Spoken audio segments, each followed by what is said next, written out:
Alright, I'm going to record the setup of this one. So the first thing I'm doing is I'm rolling to see what maps are going to be used, the 3 maps. This will probably be off screen. I'm rolling to see which map and or if it's flipped or not. So the north map is actually going to be a settlement, not flipped. It's going to be the camp. So I scroll down here to the camp. Okay, the second map is going to be flipped grove in the middle.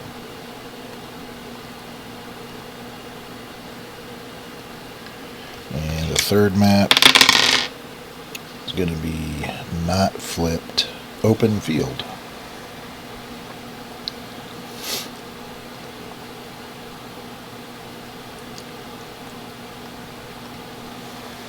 So it'll appear as if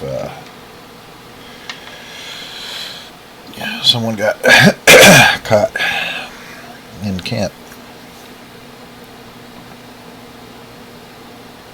So I'm going to finish that, bring up the map, and for starters we'll just do 93%. That fits the whole, just about the whole map to the width of the monitor here. Alright, now side point determination. I'm generating battles that are all near a settlement, near a road. So that's what that means is you roll 2 extra point dice after you determine the number, so and then take the highest. You disregard the lowest 2, I should say. So the first die 6 is going to be how many dice get rolled as a base. 3. So what I'm going to actually do is I'm going to roll 5 but discard the lowest 2. So it'll be a small to small medium battle probably.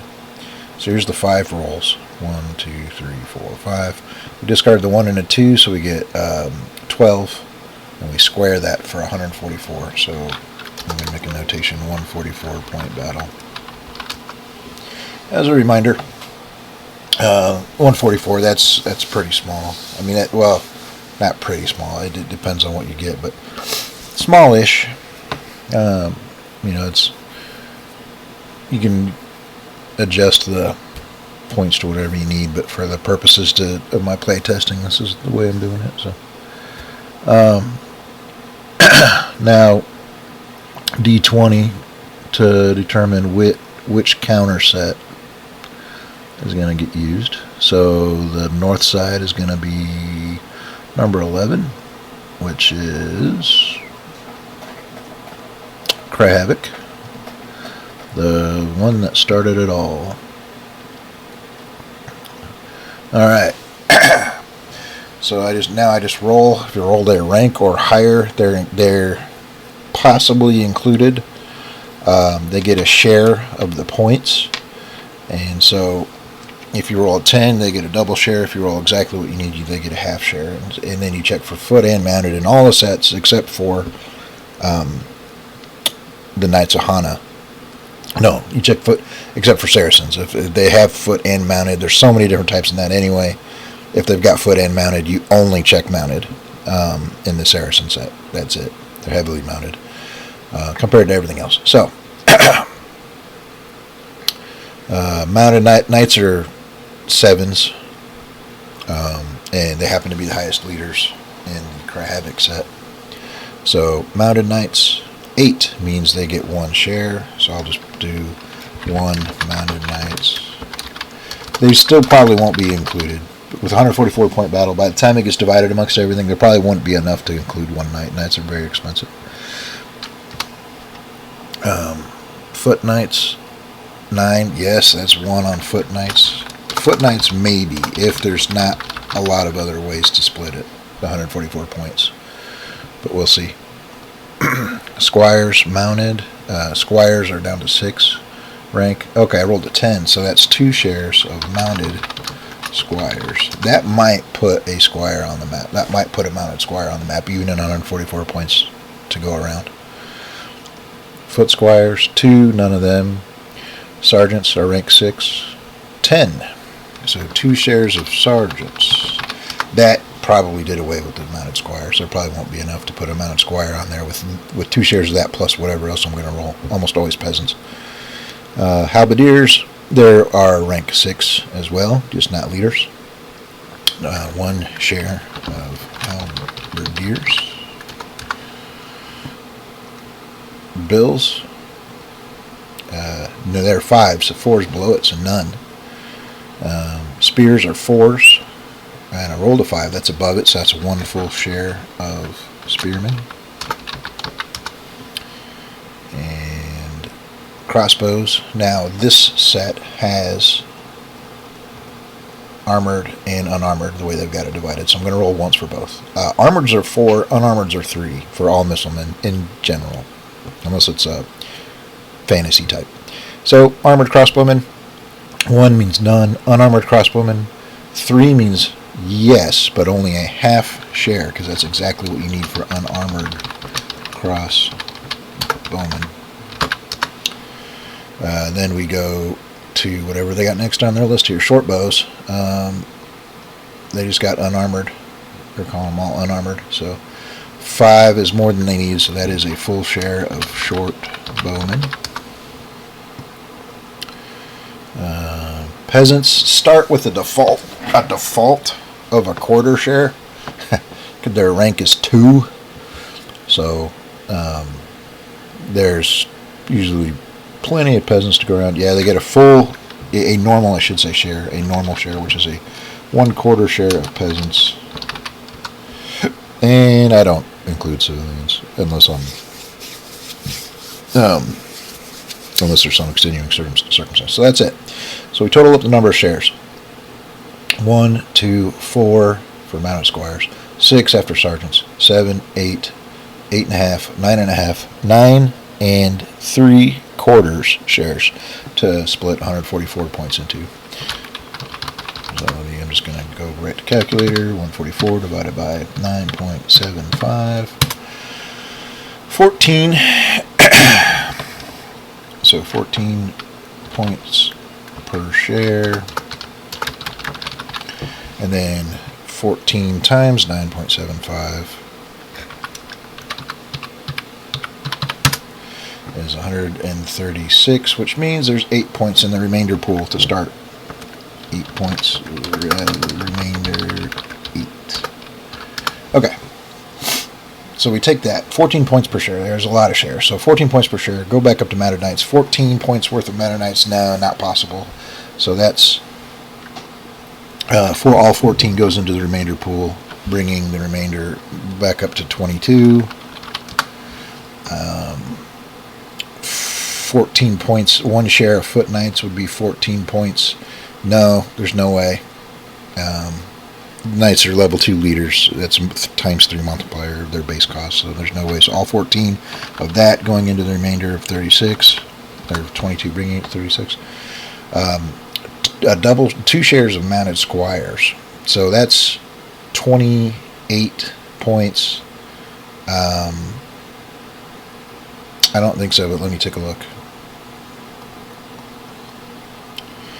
Let's see. So John, they're heavy armor. So John, for example, would be 31 times 2. He's 62 points mounted. So no, there's no way. So all 28 points of the mounted squires are now going into the remainder pool to bring it up to 64. 2 shares of sergeants. Nah, yeah, there will be some. 28 points is enough to get at least 1 sergeant. I think it will be 1. There's 4 to choose from, so I'm going to roll randomly. Number 4, Sergeant Tyler. He's not medium armor, so he's a 26 point. So there we go.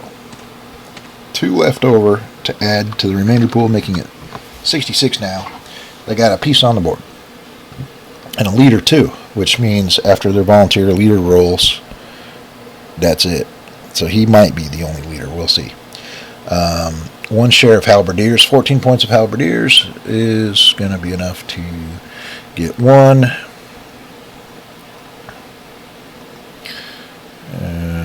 2, 3, 4, 5, 6. 7, 8. Winkin, he's a 13.1. So, and that's 12 times 8 rounded, divided by 10 rounded down. So 9. That's 96. Divided by 10 rounded down is 9. Plus half of their defense factor rounded down for medium armor. Anybody that moves 6, armored moves 6 is medium armor. So 9 plus half of that for 13. That's where I get 13. So out of a 14-point share, that is, they get him plus another 1 more point to remainder pool, bringing it up to 67. 1 share of spearmen. 14 points of spearmen is going to put 3 or 4 of them on the board. So out of the Cryhavoc spearmen, I'd probably put 3. Let's see. Because they're almost all 4. I'm going to do number 3. So that's a 4.1. 1, 2, 3 is a 4.1. That's 8. And then I'm going to re-roll a 7. 1, 2, 3, 4, 5, 6, 7. That's a 4.1. So that's 12. 4, 4, 4, 12. 2 left over, not enough to get another one. So those 2 points will go back into the remainder pool, which brings it up to 69. Half a share of unarmored crossbowmen. That's 7 points of unarmored crossbowmen. A crossbowman weapon is a heavy weapon, so it's a 9-point addition to whatever the stats would be. So there's in other words, a crossbow can't cost less than most likely 10 or 11. So so that 7 points of half unarmored crossbowman immediately goes into the remainder pool, bringing it up to 76.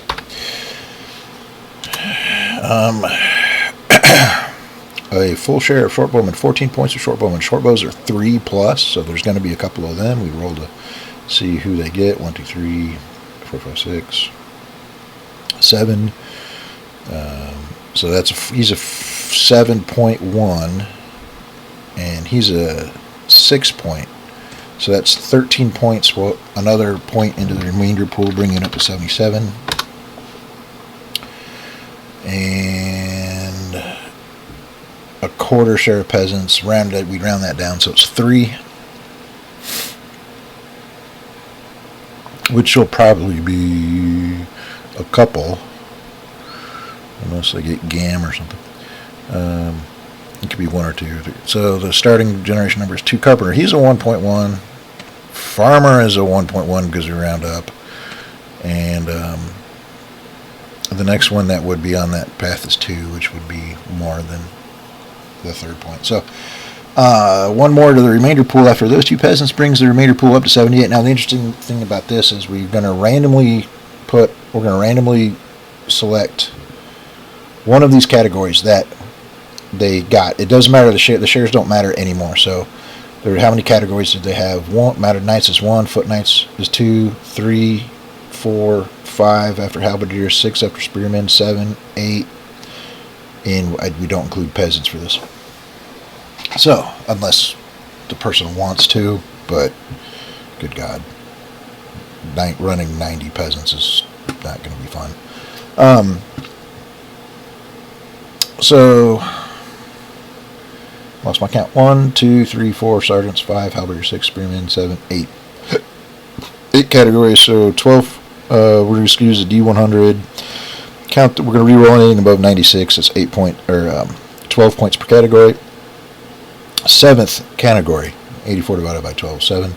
So that was the second from the bottom. So unarmored crossbowmen. So this is basically a company of unarmored crossbowmen with a few other guys.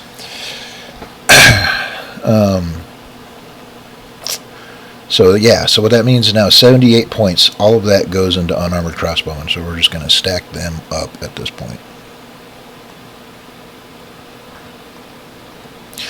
It won't be that many. It'll be a few. 9, it'll be about 7, 6 or 7. So here's the selection roll. The first one is a 4. So Jacques, he's at 11. And actually, since I've got this many points into one category, I'm going to see what the cost for all 5 of them is, and then just buy all 5 of them, and then roll for a remainder. So we got 11, 11, 11, 12, and 12. So 33 plus 24 is 57. 20 more points. I'll start rolling now. Not that there's a huge difference, but that's 11. So 9 more, and that's not enough to buy anymore. So that's it. The remainder is squandered. That is their base force. Now volunteer leadership. You roll 1 for every 100 points, plus once more for if you have a remainder of 40 or more. They do, so they're going to roll twice. An 8, 9, or 10 on a die 10 means you get an extra leader that you get to put down regardless of cost. So here we go. 2 rolls. An 8 is a level 1 leader or better, depending on what the counter set will accommodate, going in an ascending order of rank. So, in other words, you get the cheapest leader you can possibly buy that is at least a level 1 leader. That's a sergeant. It's going to be Sergeant A. Wood. Joins Sergeant Tyler. So Sergeant A. Wood is here on a volunteer basis. Every bit as sergeant as Sergeant Tyler. And that is the entire Northern force. And we're going to go ahead and rotate them around. What I'm going to do is I'm going to go ahead and give these leaders a nice blue outline to help them stand out on the map, make it easier for me to see them for command and control, because the Cryhavoc counter set's direly going to need that, most likely, depending on who they face. But they've got a lot of rank 3s out there, because they're majority of missilemen.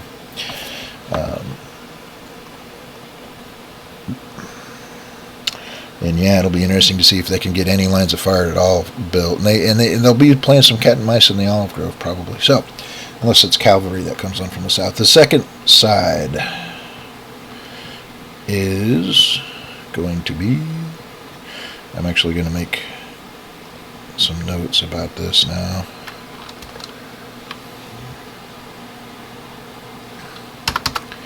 I know this will be off screen, so bear with me. 144 points. Cryhavoc versus the second side is, drumroll, side 2. Saxon Harbor Danes. Saxon Harbor counter set Vikings side, which are the Danes, as opposed to the Norwegian Vikings in the other counter set. So, Danes. 144 points worth of Danes. Boy, I just hope they don't have like a whole bunch of berserkers. Personal preference, I've had to do that recently. So anyway, the Viking side in this counter set. And we start rolling the same way. Their top one is a Jarl, which is a level 3 leader. So, do they have any mounted... Am I rolling any mounted Jarls? They won't have enough points for this, not by a long shot. But I did roll a 10, which is a 2 share of mounted Jarls. They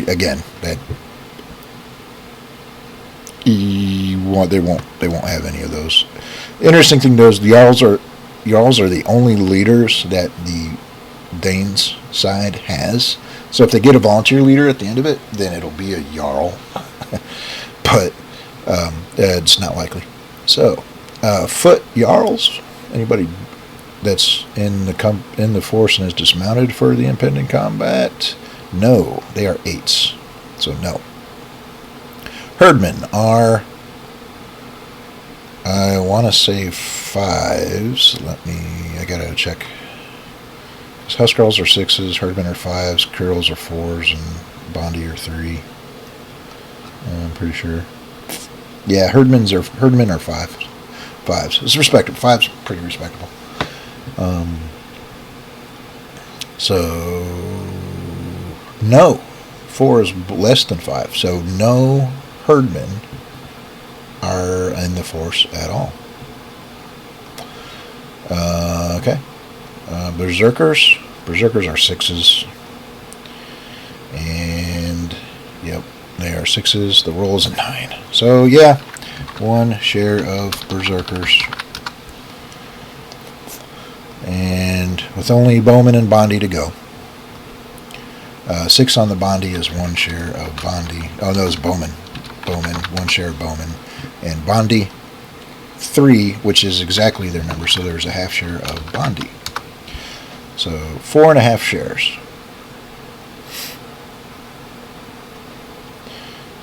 144 divided by 4.5. So it's going to be like 9, I believe. No, it's not. It's be 32. Even. So 32 points per share.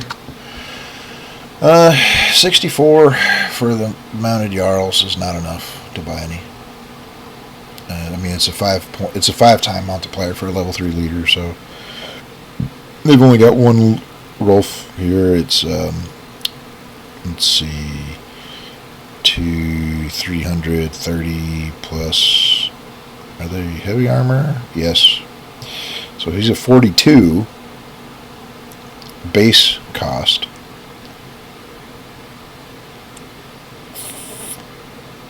And that would be times 5. So he's a 210 point counter. So yeah, they don't have enough to buy them. So all 64 points of that goes into the reserve. 32 points of Berserkers now. And that's going to be... He's 9, he's 7, that's 16, and he's a 5. So that's 21. And I've got 11 more points. So here's the selection. 3, 6, 5. And then another selection roll is a 9, and that's more than the 6 remaining. So those 6 points go into the remainder, bringing it up to 70. And now 32 points of Bowman.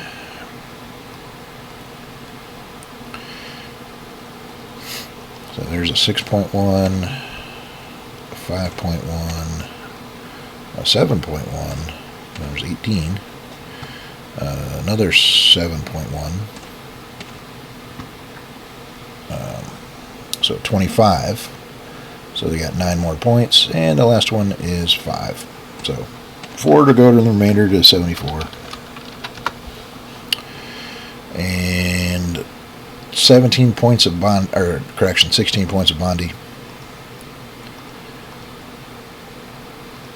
And I'm just going to pull them from the top.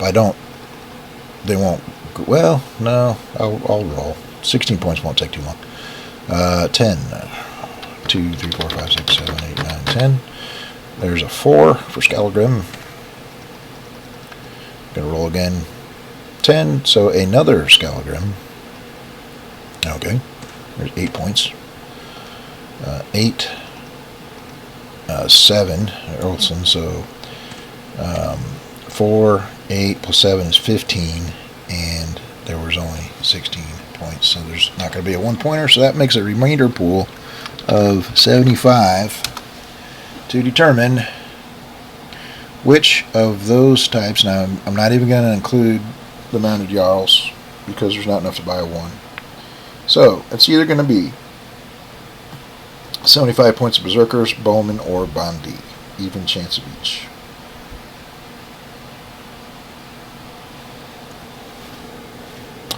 Even chance of each. Here we go.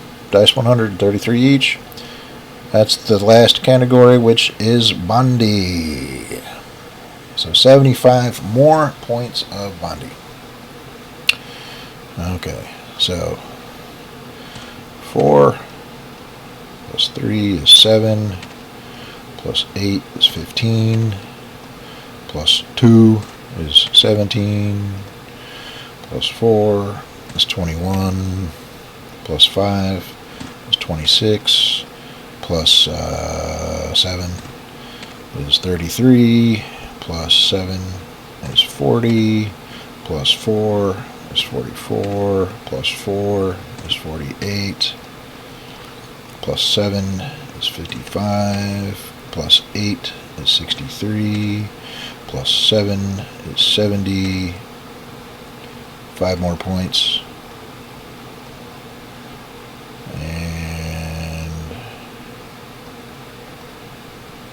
there's a 3, and I think that last dude was a 2. Yeah. Alright, so there's 75 more points of Bondi, and that is their force, their base force. Now, volunteer leadership. And if I don't roll any volunteer leaders, then they have what's called a benefactor leader, a unique leader, as somebody that's a leader that is just customized, basically. So, but anyway, if they get any volunteers, it'll be a Jarl that wants to come with them and lead them on this, whatever they're about. No, both leaders rolled, the volunteer leadership rolls are 0, so that means they create a unique leader. So unique leaders are created by rolling for the attack points, the defense point, max attack points, max defense points. Then you just find a piece anywhere in the counter set that adheres to that, doesn't go above. You roll for the rank, and it's just a character that is what you roll, basically. So the attack value is 2d6. The defense is 1d8. The leader and the rank is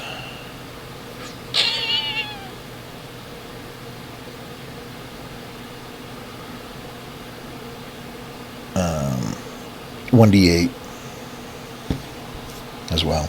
Alright, so the attack points is 7 max. The defensive points is a 5. So he's any piece I find that is a 7/5. And as a player, I can really exploit this if I wanted to. You say, okay, well, I bet I can find a 7/5 bowman. There he is. So it's this guy. He is a rank, though he's not an actual bowman. He happens to have a bow. He's rank 7 and a leader level of, I think that's 2. Gotta go back to my rules here. Yeah, 4 or 5 is a 2. Yeah, he's a 7/2, so he's a knight. He's like a knight. We're going to give him a label, and it's just going to 7/2 asterisk, letting us know that he's rank 7, leader level 2, and I'm going to, he's the only leader in the group, but he rolled pretty well. So he's a hero of some sort, leading this expedition. Okay. And we'll give him that. Alright. So then, side A is going to move on from the top of the map. Side B is going to move on from the bottom of the map. I'm going to end this recording here.